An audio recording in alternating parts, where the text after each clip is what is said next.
Hello, all you hardcore boxing fans out there. How are you doing? Big P here. We're joined by Rico, co-founder of Porky's Corner. How you doing, Rico?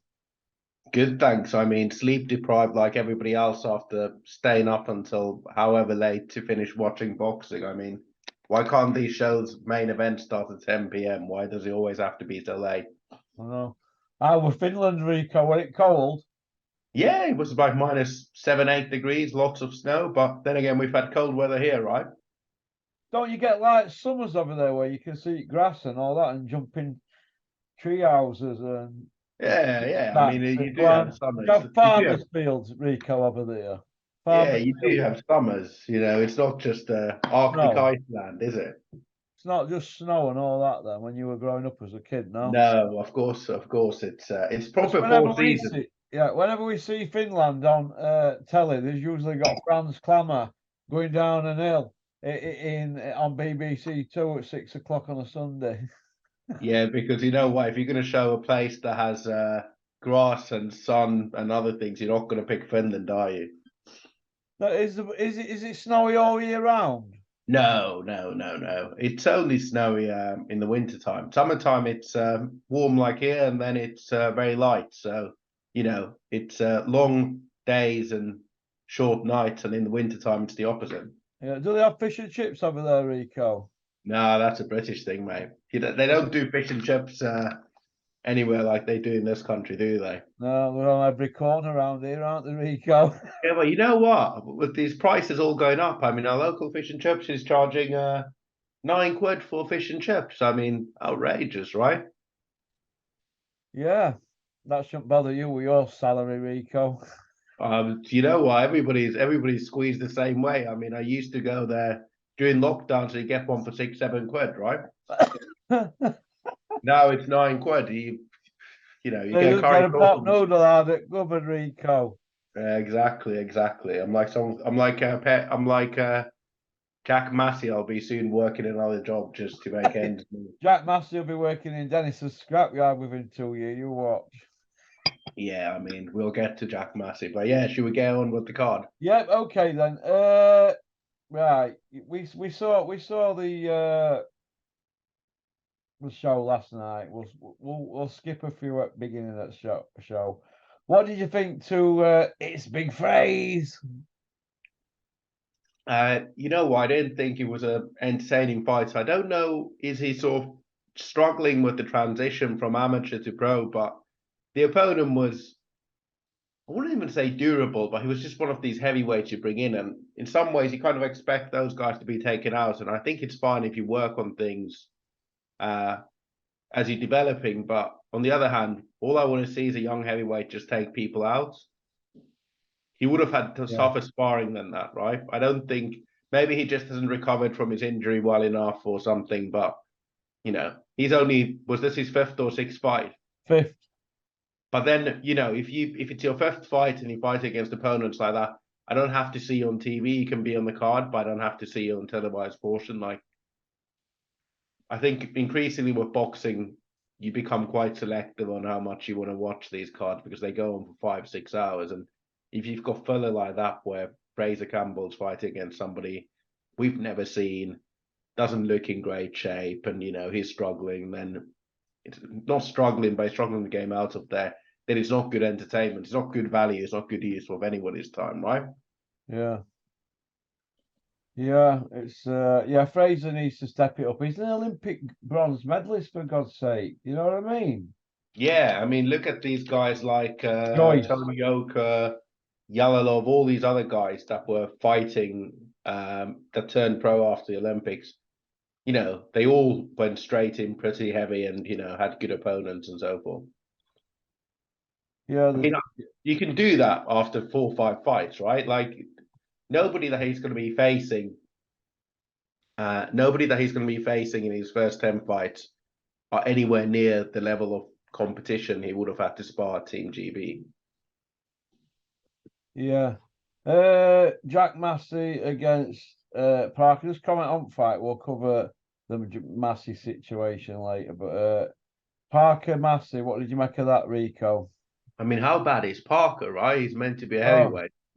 I mean, Parker, you know what? All these, it sort of flatters to deceive how bad Dillian White is. If you look at where Parker is now and you think about Dillian White going life and death with him and, AJ and everybody else, you kind of think, wow, I mean, Parker is so bad. He should be taking out Massey in a few rounds. He's a heavyweight, for Christ's sake. He lost But 3 rounds to Massey, in my opinion. Yeah, but, Massey's he's a bit of a spoiler. I mean, he's not entertaining to watch, and he was there to get through the 12 rounds, and he was celebrating at the end as if he's won when he's got through 12 rounds. And I don't know, Parker didn't really step it up, but maybe Parker's at that level. I mean, Maybe Parker's English level stroke British now.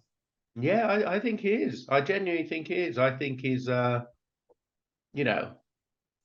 way how Joe Joyce took him out, and the fight he's been in. And I think I wouldn't be surprised if he'd be struggling, but I think Martin Bacoli would beat him easily. So, for example, Yeah, I do.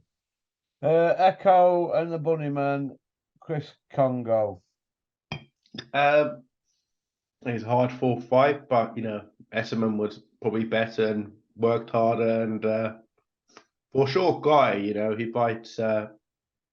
He manages to fight well, and he's got sort of a high durability style. Before the fight, they were all going on about how he looked drawn on the scales and how he wouldn't have the tank as the longer the fight went on. And I think Chris Congo is a good fighter, but I think Echo Esserman's one of those guys that, as he goes up the levels, he might just become trickier and prove to be more, challenging for a lot of guys. I'd love to see him fight against someone like Conor Benn if Conor Benn ever comes back, but I think he'd give Conor Benn a hard night's fight. I'm being honest. Both of them last night were on top of the game, weren't they? Pardon? Yeah, they were. Both of them, like guys, you were two British and Commonwealth. They were for British and Commonwealth, weren't it? But let's have it right. They were world class, weren't they? Last night, both of them. Well, I wouldn't say world class, but they both fought really well, and both of them deserve credit. And I'd like to see both of them again on telly. So the difference between them and like Jack Massey is, you watch Jack Massey, and yeah, he won 12 rounds with Parker, but do I ever want to see Parker on telly again on my telly? 10-rounder, wasn't it? 10-rounder. Yeah, 10 round. Do I want to see Parker on my telly again unless it's a meaningful fight? No. Do I want to see Massey on my telly again? No. That's why Frank and Eddie dropped him in it, Massey. Yeah. Whereas Congo, I'd happily watch him, even if he lost. I think he gained. Stock's gone up. Congo's stock's gone up.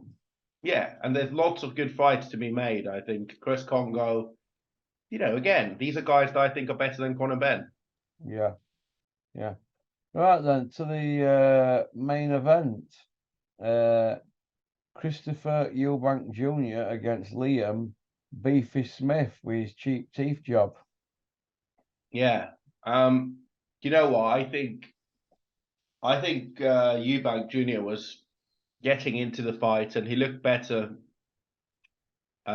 in round 3, right? He looked quite good in that round, and I think Beefy just caused him a really good shot, and I think he must have fractured his orbital bone, and he was gone. But I think there's a few things of note. Did it look to you like Chris Eubank Jr. was more mimicking Roy Jones than ever before? Yeah, coming in at that angle like he's always going to throw a left hook. Yeah, and then his hands, the way how he was like jump, going back and forth with his left hand sort of loose, swinging around and, throwing the jab from low, and then how he was on the ropes. It looked like somebody was trying to mimic Roy Jones without having the power and the skill to do that.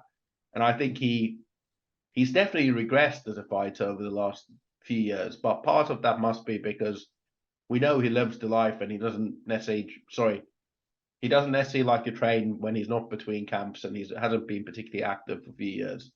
But also, I think stylistically, what used to make him so good was he had a really high engine, right? He'd throw a lot of punches, he'd come forward, he'd sort of overwhelm you. He had a good chin. Whereas now it seems like his style was more that he was trying to box in a loose way, and he thought he was Roy Jones, whereas that's never been his style, right? He's a pretty workman-like guy. And if you take that away, the high work ethic, high volume, then, he's going to get outboxed by somebody like Beefy Smith or whoever that might be, and he's going to negate his advantages. But I think, I think Beefy Smith, you should never say somebody got caught with a lucky shot, because I think it was a good shot, which he caught him with the uppercut initially, and then he followed up nicely. And I think on the follow-up shot, he fractured his orbital bone. But I think, I think it was brewing up to be a nice fight. And, Eubank, I'm not sure whether he's the man he was 24 months ago, whether he's got the same stamina, same chin, whether just being inactive and not in training camp for so long has taken too much out of him. And, he's also not the youngest of guys anymore. What do you think? Yeah, well, first of all, I think that Eubank made Beefy look like Alexis Arguello, mate, didn't he? Yeah, and that's because he wasn't putting him under pressure, right? He was jabbing well at times, but he wasn't really giving him much to think about. Single shots, jabs, through the guard. What did you think to Paul Smith, aka Jim Royal, jumping up and down like a lunatic? Joe Gallagher couldn't get him to do star jumps that high or that fast when he was a middleweight. Yeah. I mean, yeah. It reminded me of RIKU when Liverpool beat AC Milan. RIKU streaked across pitch, but yet he were dying after first half. Yeah, I mean, well, that's it, right? I mean, Paul Smith has been loud all week, and Beefy Smith and his dumb comments were sort of grabbed a lot of attention.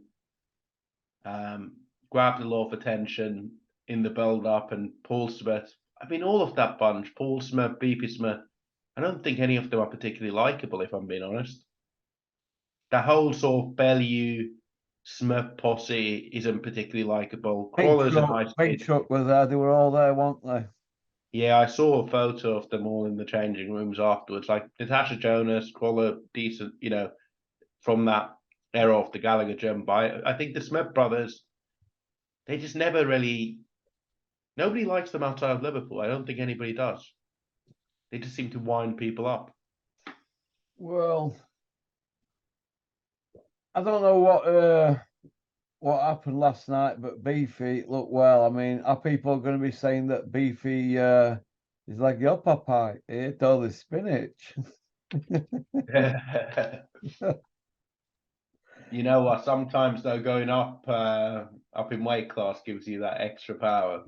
Well, yeah, maybe Beefy's found his weight juice, now, middleweight. juice at age 34. Are we going to see Beefy Canelo? Golovkin? You know what? Golovkin's 40-year-old now, right? I don't know. Like, where does he go, right? How many more fights do we see of Golovkin? He's 40 years old. He's lost to Canelo in his most recent fight.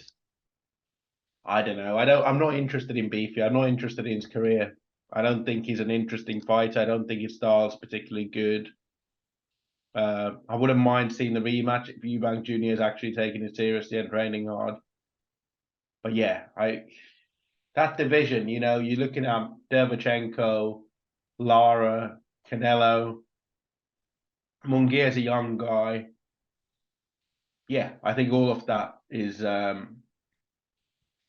like to see Beefy Smith against Denzel Bentley, Beefy Smith against Felix Cash. I think Hamza Shiraz, if they can make these cross-platform fights happen, I think that would be interesting.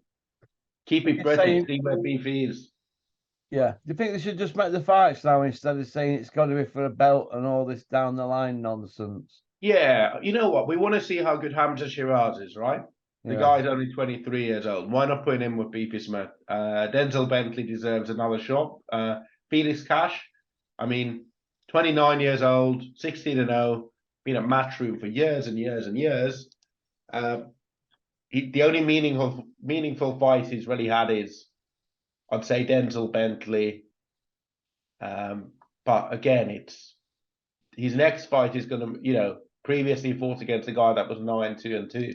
Why not put him in with Beefy Smith? Yeah. Yeah, where does this leave Calla then with Eubank now?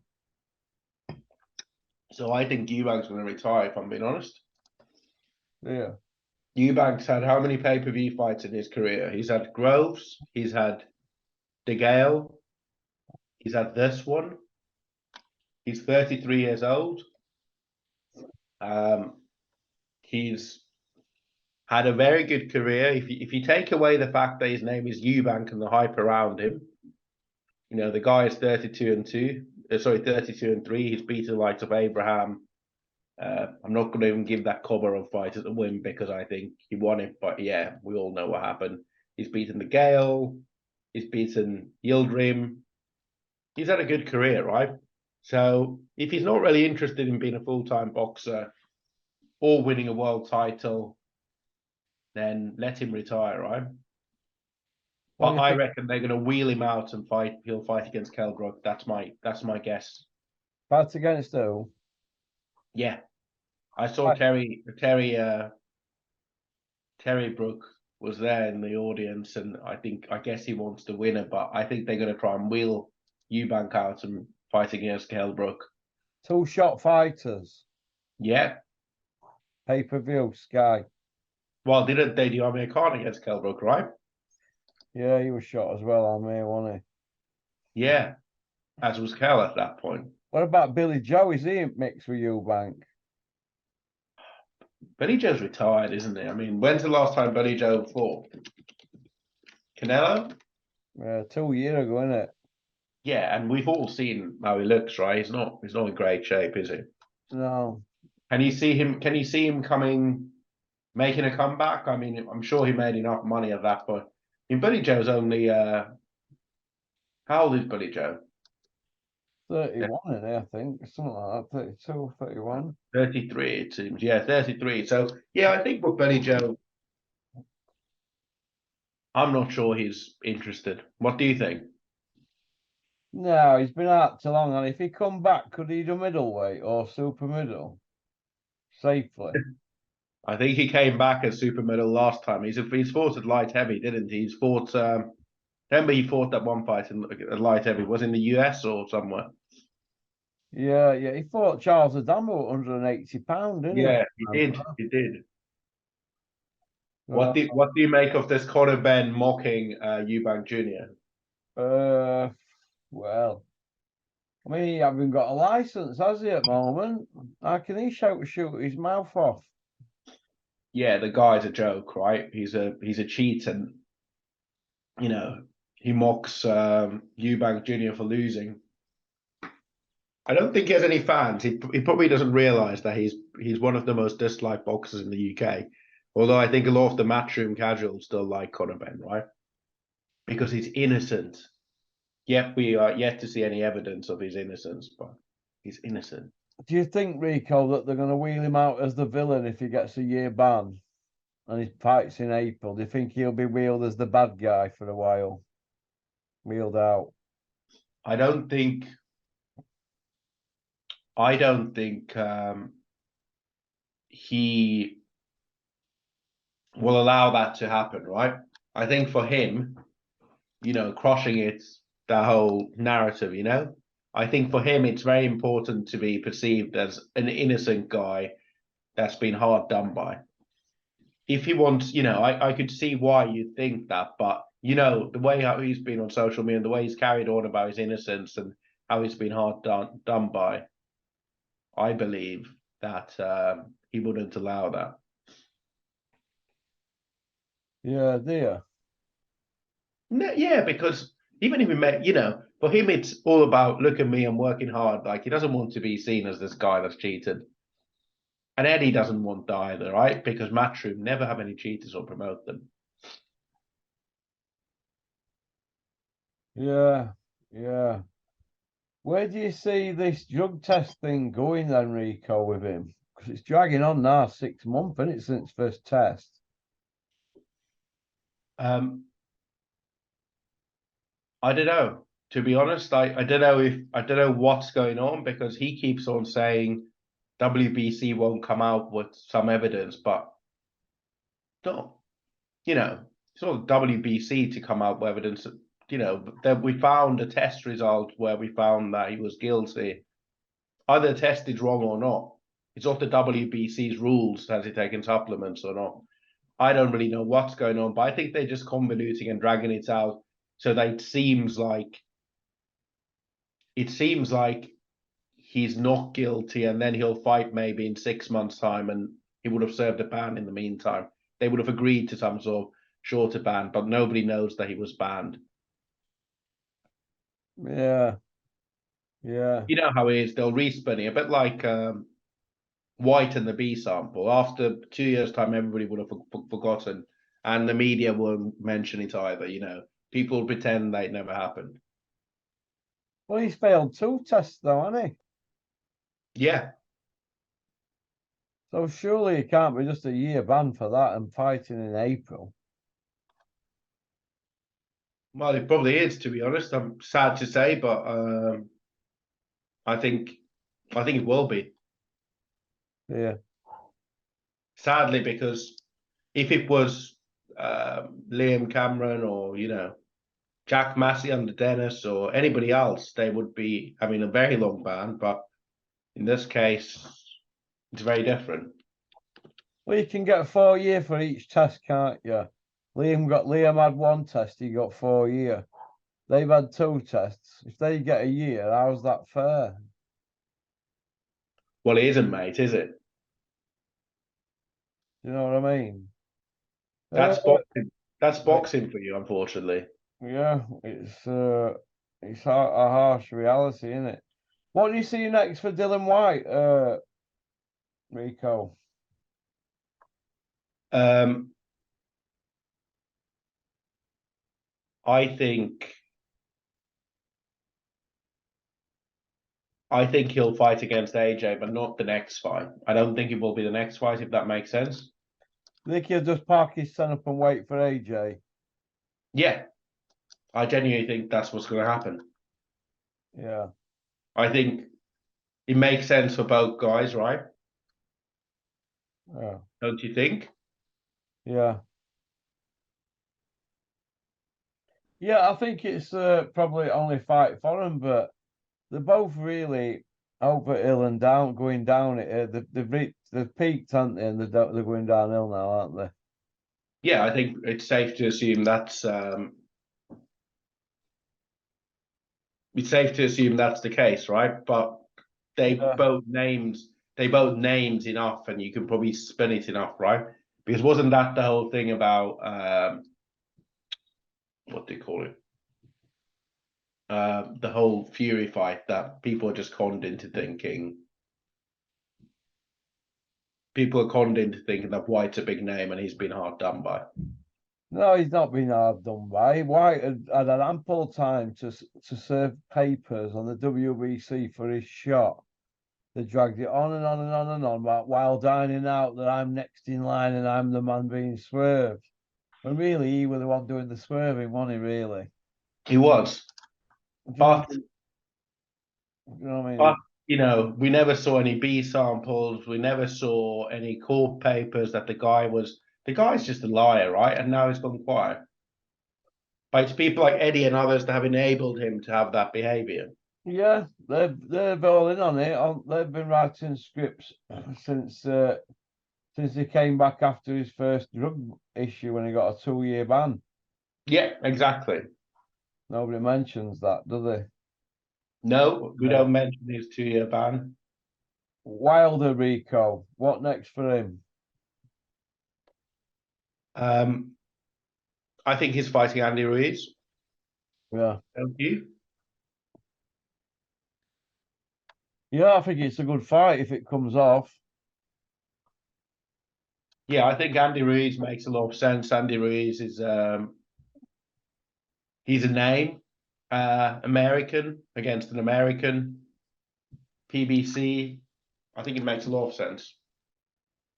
Do you feel that people like Dylan White and your Dubois and them should be calling out people like Andy Ruiz, but they don't seem to? Yeah, I think so. I mean, look, boxing, boxing is a sport at the moment where we lack in stars, we lack in good fights, we lack in entertaining fights. So I think it's important that these fights get made, and I think it's important that we have. I think Terry talked about this in his podcast. Was it yesterday or so? We have so much filler, right? We have so much. We have so many of these fights where we don't care about the fights. We don't care about the outcomes of the fights. You know, there's so many sort of these build-up fights. Imagine if Joshua fights against Franklin. Do you care? I don't. No, I don't. So why do we waste our time, and why do the fans need to watch? You know, for most fighters, they'll fight 30 times in their career, call it 30 times. There might be 2 or 3 fights in their careers that genuinely people care about. It's a weird sport that way, right? You can invest 10 years into somebody's career and you might have 2 or 3 fights that somebody cares about. The only, you know, the anomalies are people like Froch, where you care about a lot more fights than that. Yeah, Even people like 14, Groves, 15 right? fights Groves. he had, didn't he? But you were like, this is a good fight, this, you know, loads. Yeah, even Amir Khan, I mean, to his credit, like, Amir we Khan. care about a lot of his fights. And then you look on the other end, when people are beyond their prime, like you had Kell Brook, but by the time, you know, he fought against Crawford, you knew he was a faded fighter. But up until that point, the only fight he really cared about was Crawford. Sorry, not Crawford. Porter, Golovkin, Spence. And the Golovkin fight should have never happened, which everybody knew. Spence fight was badly timed. Kell Brook, you know, I've invested 12, 13 years of my life following this guy, and he's only given me a couple of memorable nights. Yeah, it's if that were your football team, you'd be disgusted. There'd be riots after games, wouldn't there? Well, exactly, yeah. Yeah, we can't. I think generally that's the problem with the sport, isn't it? More than anything else. Yeah, it's a bit of a choker, isn't it? Really, bit of a choker. Do you want to go on to part 2, lad? Yeah, let's do that. Porky's Corner is proud to be sponsored by Spartan Site Solutions. They are specialists in civil engineering and demolition contracts for the construction industry. Interested parties should visit their website or contact Porky's Corner for a referral at porkycorner@mail.com.